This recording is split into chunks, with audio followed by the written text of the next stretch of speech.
नाशिक कुंभमेळा तयारीसाठी आयुक्तांची स्थळ पाहणी। आगामी कुंभमेळा 2027च्या पार्श्वभूमीवर नाशिक महानगरपालिकेच्या आयुक्तांनी पंचवटी विभागातील महत्त्वाच्या ठिकाणी स्थळ पाहणी केली।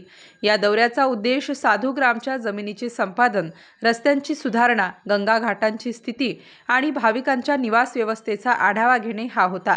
या पाहणीत साधुग्राम, गोदावरी नंदिनी संगम, रामघाट, के वाघ इंजिनिअरिंग कॉलेज आणि मीनाताई ठाकरे स्टेडियम या महत्त्वाच्या ठिकाणांचा समावेश होता।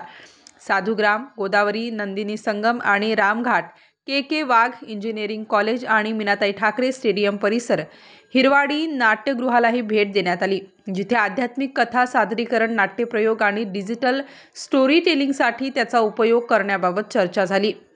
VIP तंबू नगरी आणि पार्किंग अंतर्गत रिंग रोड आणि संगम पूल, धुळे रोडवरून येणाऱ्या भाविकांसाठी बाह्य पार्किंग, आडगाव ट्रक टर्मिनल्स आणि इलेक्ट्रिक बस डेपो।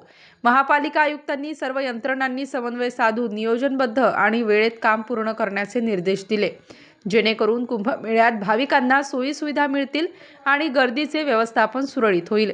या पाहणी दौऱ्यात आयुक्त तथा प्रशासक मनीषा खत्री, अतिरिक्त आयुक्त प्रदीप चौधरी, शहर अभियंता संजय अग्रवाल, कार्यकारी अभियंता संदेश शिंदे, सचिन जाधव आदी पदाधिकारी उपस्थित होते।